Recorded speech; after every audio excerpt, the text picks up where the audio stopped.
guys are doing good. I'm going to try to make this one a little bit of a quick one. I'm going to come back on here in a few hours and give you a little bit more in depth about what's going on. Hey, E-Rock, Christine, what's going on, everybody? Missy, 210, what's up? Third Time Productions, hey, thanks a lot. Hey, yeah, AA, right? Canadians, that's right. Everybody else in there, thank you for being here. I will just go ahead and jump into this. Arizona, Vanima, good to see you. Missy, Edmund. All right. The sun has been really active. Okay, so we'll take a look at that first, real quick. But before we do, I do want to say thanks to everybody that's been donating. I really do appreciate it. Like I said, I've been having some things going on too, just like everybody else. I'm not going to go into it. You guys don't need to have any kind of burden there. I do appreciate it. I want you guys to really know that, and so we'll move on from there. But the list, I'm going to update the list there too. I got to go back into my my spreadsheet and stuff and change a few things. Just so people get the recognition of what they've, been helping out. I want to be able to say thanks to everybody. So, anyway, with that being said, we're going to move on here. We got the Schumann here. This is, we do kind of got a little bit of a spike here and here. It seems to be happening at pretty consistent intervals here. Whatever that means, who knows? But as we got a little bit of an increase in frequency here, it does look like an overall increase. It's not something that's spiking. We'll see if that holds true. But if you guys are getting ringing in your ears, kind of feeling a little bit off, moody, that kind of thing, it isn't always something that's your fault or just something that is in your own personal life. It can be this, okay? They put this in this, they pumped the 783 Hert into, like the space station, and people that work underground so people don't go nuts. That's exactly what you will do. This is directly related to mental health and physical health. So, also cosmic rays, guys. Cosmic rays will do that too. You guys have to understand that, and that's why it's important to know when we're having some sort of cosmic ray issues, and that's why I report on it when I do. As you can see here, guys, we are getting a little bit of flaring. It's not big right now, but we are starting to see a little bit of action for some of these sunspots that are actually flaring and not just erupting. We are getting eruptions, and we got some stuff that could be coming our way, and we could be getting impacted. And, if we do get hit by some of these things, it's going to put us into storm level. There's no question about it, at least in my opinion. And some of these, the ones I'm going to show you guys, they're pretty big. They're not babies by no means. But as you can see right now, this is kind of deceiving, guys. We have to understand when we look at the geomagnetic activity that we don't get the energy from the CMEs, the coronal mass ejections, until 3 to 5 days later. So we have to understand that. What we're seeing now is what left the sun 3 to 5 days ago. So that's the difference there. The first look at the sun here, you can see how we got a decent sized coronal hole now that is stretched down from the northern one that's always there. What that means is that we are connected to that right now. And, that energy from that, which is the solar wind, is flowing out of that. So we're going to get some increased solar wind too.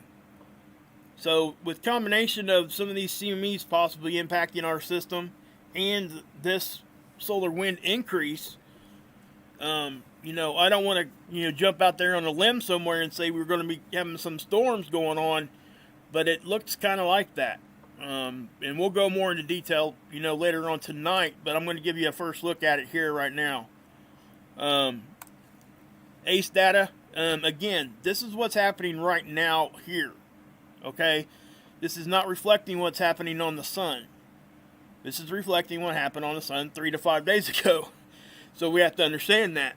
Now the BZ here, when that goes into negative, that means the angle of which the energy is coming in is actually angled. If it's in the negative, that means it's conducive of coming into our system. When it's in the positive, it's actually doing the opposite. That doesn't mean we can't get energy when that's in the positive. It just means it makes it harder. Now, when it's in the negative, stuff gets drawn in. Now, if it's hanging around 0, obviously that's, that's kind of a neutral position. Solar wind speed itself, they've got the range at 280 to 350. That's not a very big range. Think about that for a second. You're looking at a 70 kilometer per second, kilometer per hour difference. All right. So any kind of increase you're seeing on here is really not as big as what you see, because this really should be reading like 300 to 500. So it makes it look worse than what it actually is. This is pretty much should be looking kind of like this. It's not much of a difference, is what I'm trying to say. The temperature, same thing. Now the phi angle is moving a little bit here, guys. It could be starting to do its little polarity flip, which is very normal. When it does do that, sometimes we'll get a little hit on our geomagnetism here on our planet. But this right here is just the Enlil model. This is not a CME tracker. All this is showing you is density and speed. Okay? And this is a predictive model. So what's happened here is, if you go up here, we're right here in time. Okay? So we got 2 days behind us, and then it tries to predict 5 days out in advance. If you look at this, it's showing you, watch the yellow line there, nothing, it's saying density is really going to drop out. And it's showing right here on speed, the green line's the conditions at Earth. So, speed, it looks like we're going to have an uptick. This is going to change, guys. Okay, it always does. Usually by about where the line's at now is when it becomes a little bit more consistent. When it gets more data, it updates. And I have to say that every video because I want people to understand that, especially new people. That is not necessarily an exact thing that's going to happen. It is a forecast. It can be wrong, number one. Number two, conditions can change, which can affect the forecast. Just like our local on the 8s on the Weather Channel. Look at it now, and then go back and look at it in 6 hours, and I'm going to tell you right now, it's probably going to change. They do it all the time. It's like that from hour to hour. This is no different. You got to think that we're talking about stuff that's 93 million miles away when it leaves the sun. How hard would that be to predict? You see what I'm saying? But what I do want to point this out too. You see how you got kind of two little spirals here? This is the top-down view of our inner solar system. This is the sun. That's the Earth. That's Stereo A, the satellite we look at sometimes. This is the side view. So when you start getting these are probably, it's indicative of either, ejections or like coronal hole openings. That's why we see these in different spots all the time, because the sun isn't completely consistent. But as you can see, we're getting these white signatures, okay? We haven't seen those in a long time. And, we're even getting up, as if you see the gray sneak in there. Yesterday it was showing some black. And if you look at the graph over here, the key, that's high. That's really, really high density. And look at the range here. Usually that'll read like 0 to 10 at the top. This is reading, 0 to 30, pretty much. That means they're seeing conditions. They're expecting to see conditions that big. The electron flux, you can see how the electrons are moving around, guys. It shouldn't look like that. It should be more of a straight line like this magnometer here. So the electrons are moving around. It's a fluctuation from normal. It could be less, it could be more. Essentially, what it's showing you is they're moving. Stuff's moving around.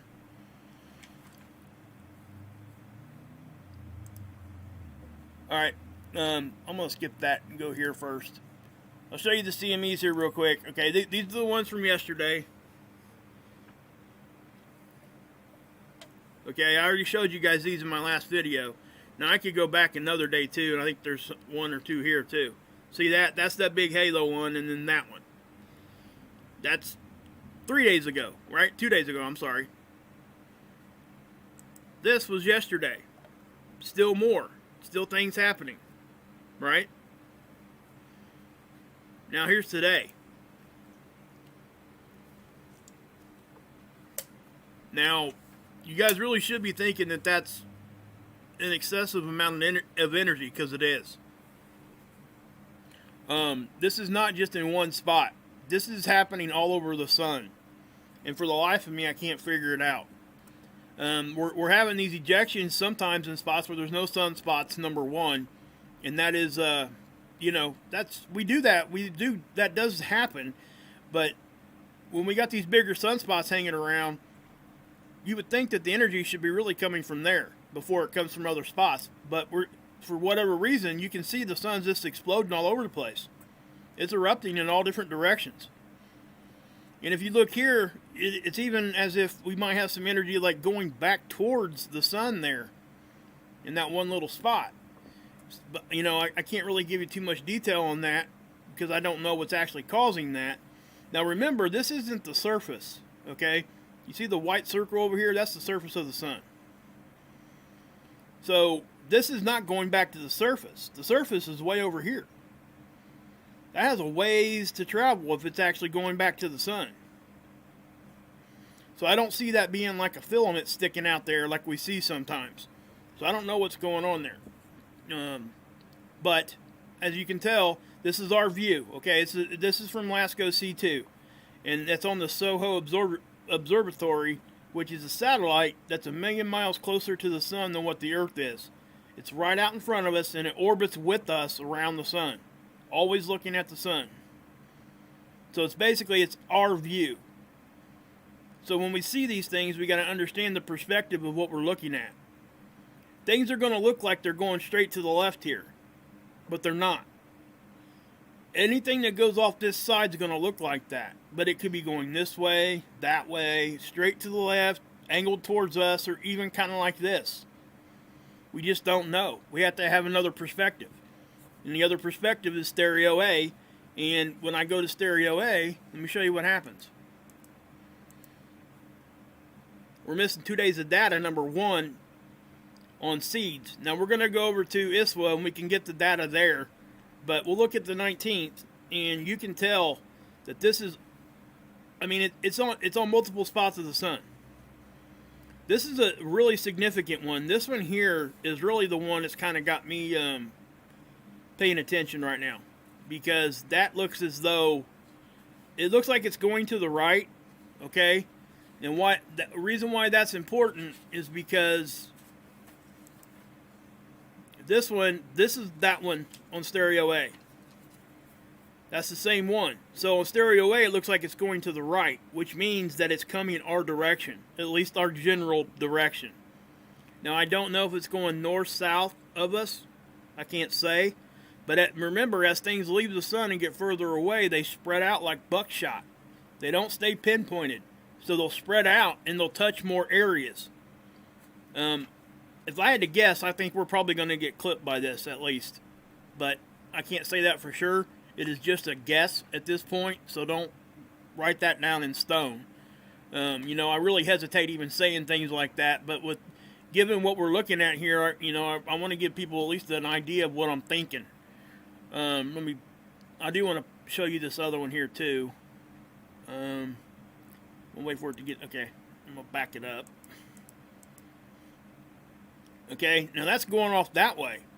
This one is the most recent one that erupted. That is a CME. Now again, I can't tell you if that's coming at us or not. I don't know yet. Let's go look at LASCO C2 here. Well, that's what I just did. Sorry. I meant to go down here to stereo A. Now remember, stereo A, Earth is here. Okay? Stereo A is here. Look where this thing looks like it's angled. I really think that thing may be coming pretty close, if not right at us. Just judging by this.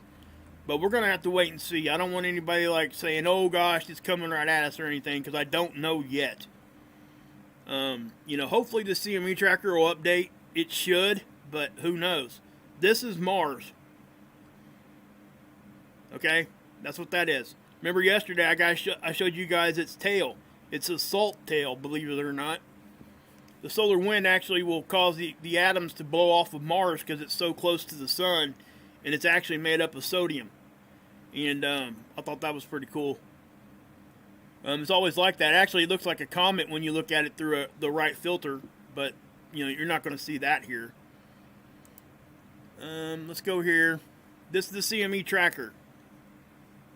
Now, remember yesterday I showed you one, a CME that was going to, hit also. Well, there's another one hitting in the exact same spot. And it's just over here, just to the well, it would be the west, because this is kind of backwards when we're looking at space. The left would be west. Would be to the west of stereo A, which is what this is. See the relation? Here's the Earth, and here's stereo A. This is our orbit stretched out in a straight line.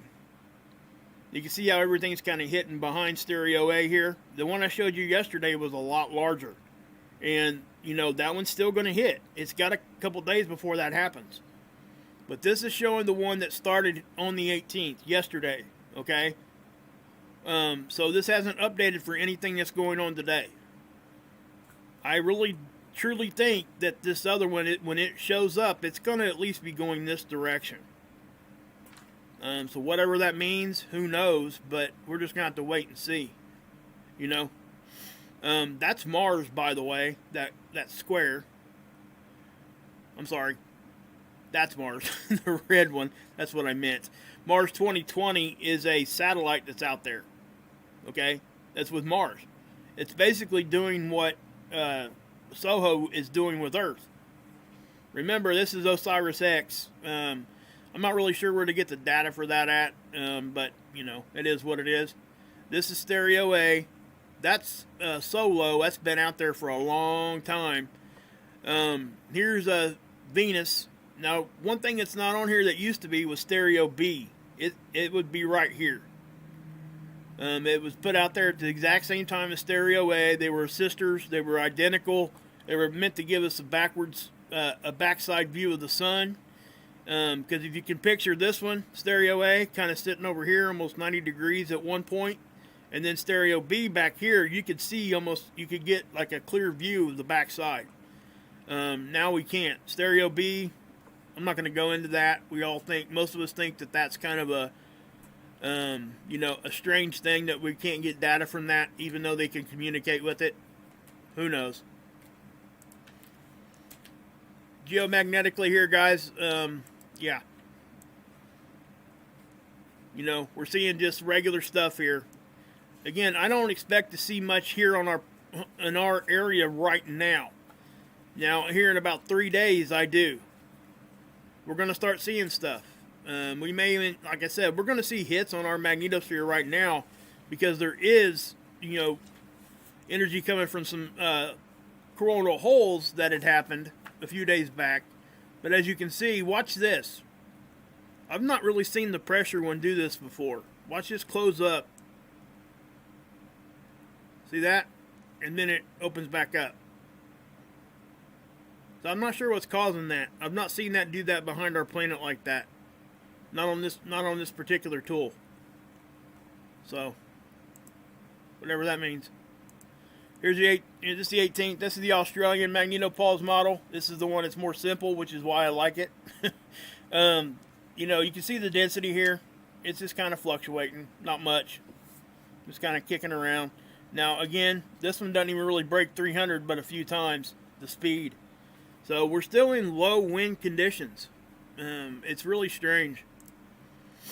Okay. They're talking about this far side sunspot that's blowing those CMEs and stuff on the backside and flares. I really think that when that thing crests over, when it comes out, if it's still hanging around as powerful as it is right now, we're going to start seeing some stuff. Fireballs. Check that out. 51 of them today. That's what was reported.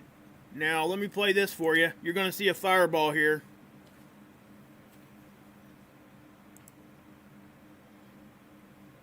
Okay? That actually happened. I'll bring it back here. Let's play it from the beginning. Okay? That's what they look like, guys. That's from like a security camera, probably. But it's got a persistent train, which means that it didn't completely burn up right away. That meant that it took it a minute, longer than what we typically see. See how it kind of did its little whatever there?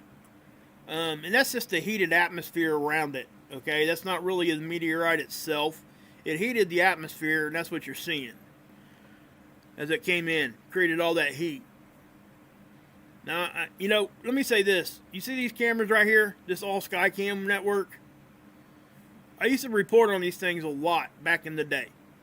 I think you guys know that. Anybody's been with me for any length of time. I'm sure you guys have noticed that I don't do that anymore. And there's a reason. These things are put there just to see stuff like what I just showed you. They're not meant to be, really, really technically detailed stuff. First thing that throws this thing way off is the fact that you're looking through a glass dome. Okay?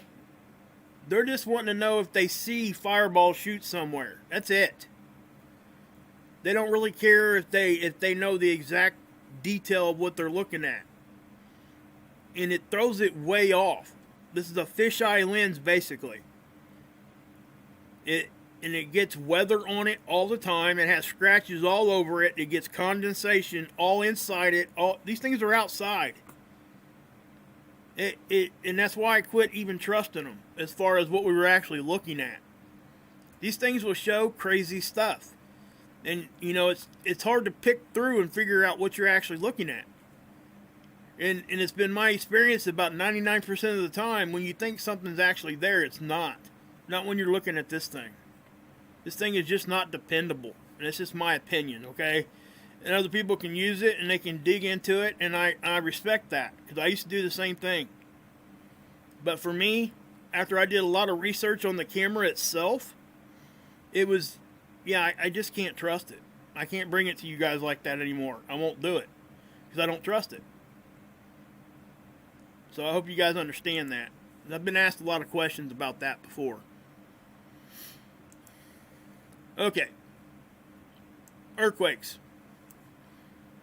Now remember, when you guys go over here to USBS, is what I call them. Anyway, or USGS, we'll just be respectful right now. This is the default setting you're going to see. Okay? Notice how there ain't a whole lot there. And the reason being is because this is showing you 2.5 and above. So it doesn't really give you a good indication of like how much activity is actually happening. Now watch me change this to 1 day all magnitudes. Look at the difference. Okay, so we go from just a very few to thinking, well, that doesn't look like a whole bunch, to that. And then if I went and took you to the trimmer map, it would be even more. So why does that matter? And the reason why it matters is that this does give us an indication where the energy is actually moving. And where it's actually, causing issues. These are all precursors, most of the time, to bigger stuff. That's why this is important. So, that's why I hate it when they put the default, at the beginning. Like that. Because if you look at that, that doesn't look like a whole lot of nothing, does it? That does. Yeah, I know, it's still missing Canada. Hey, I got that one, though. Let me show you. Menacing has helped me do that. We're going to take a look at that real quick before I get out of there.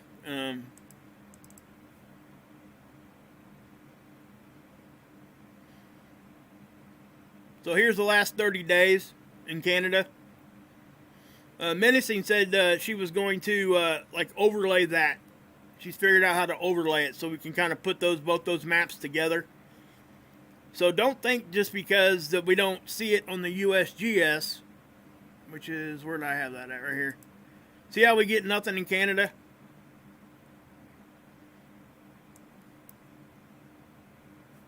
Okay? But that doesn't mean that they're not having earthquakes, because there's your earthquakes.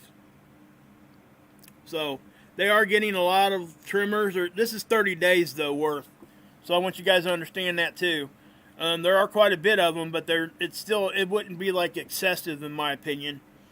As far as the amount that we're seeing for 30 days. We see this amount in 1 day in California. Look, in Alaska. So that's kind of what I'm saying there. But Again, remember, the earthquakes just don't go to the Canadian border and stop. They keep going. See? You know, and it would be, wouldn't be right if we didn't show you guys that. Here's the geoelectric field. This is space weather's effect on our electrical grid. So we'll play this. You're going to see a couple little smacks. And this is going to get active here in the next couple days, I think. You know, whether we see any kind of issues, depending on where these CMEs are going to come at us, guys, if they do at all. Let me stress, I said that was my opinion back here. It doesn't necessarily mean that's what's actually going to happen yet. I don't have enough data to say confidently that that's actually 100% going to happen. It's just something we're seeing. I wanted to bring it to you guys and give you a little bit of an idea of what's actually happening right now, because things are happening day after day after day now, and it's not just in one section. It's all over. We went from having like flares and flares and flares. Now we're having CMEs. So let's look at this real quick, and then I'm going to let you guys go. Then I'll come back on later.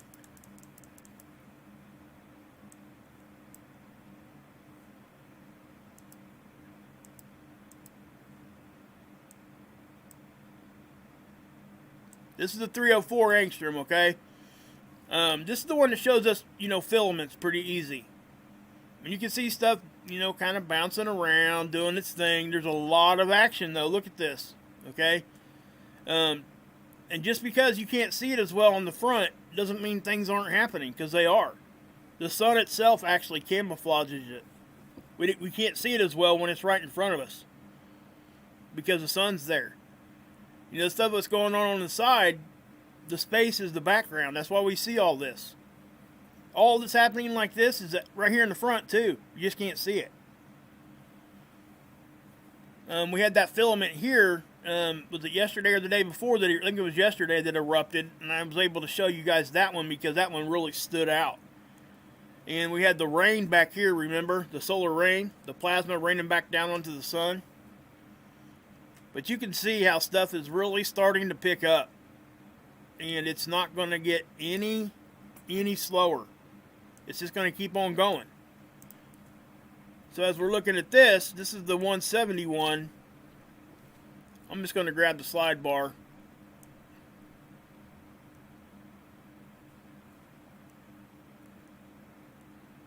Okay, you see all this stuff going on right here? I mean, that's a lot of energy right there. And you can see it ejecting. See, watch this right here.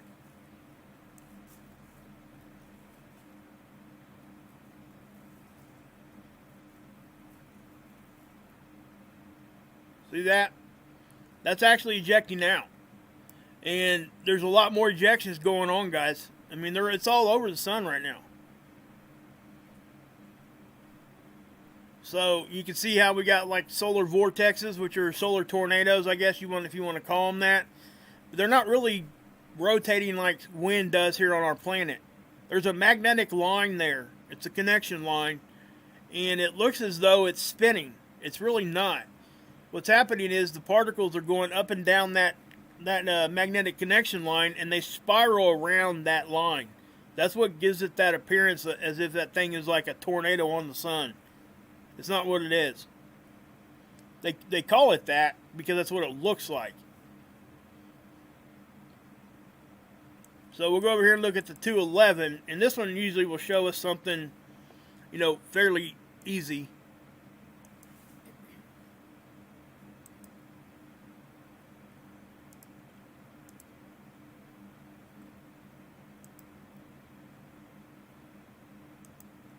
Watch right here. Looks like we got a little eruption getting ready to happen right there. Hold on. Yeah, watch. Look at that.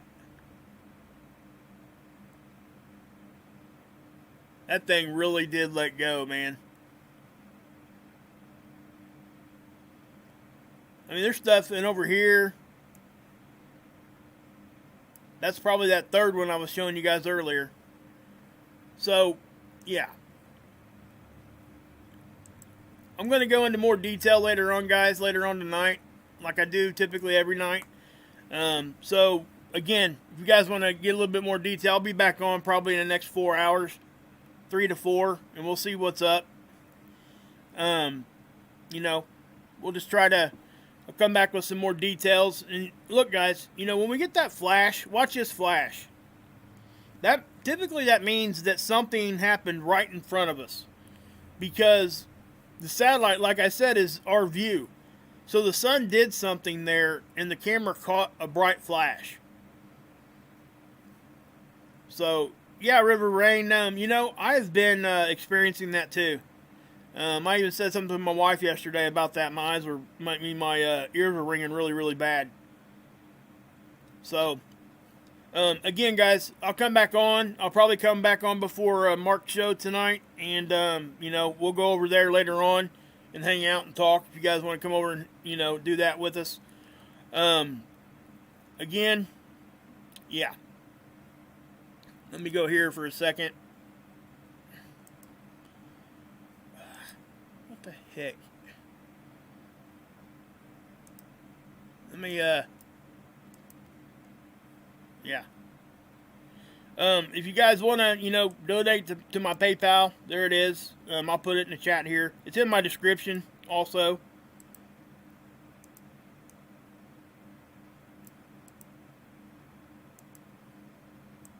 Again, not necessary at all, okay? Just know that. I don't even like doing that, but people have been on me about doing that, so I will. But, yeah, I do appreciate it. I really do, because it does help. I do spend a lot of time on this, and I said that, but at the same time, I don't expect anything, and that's not why I do this. You guys know that. So, if you guys want to help, there's the link. I guess I'll just drop it in there one more time. It's in the description too, and that just check it out down there. I got my P.O. box if you guys want to do it that way. I've had a couple people ask about that, so that's why I did that. And I appreciate you guys, and I'll be back, like I said, here in the next 3 or 4 hours, and we'll do another show and go hang out over at Mark's later on. So, God bless. Thanks to all my mods, all the subs. Love it. Love it, love it, love it. God bless. Yahushua say.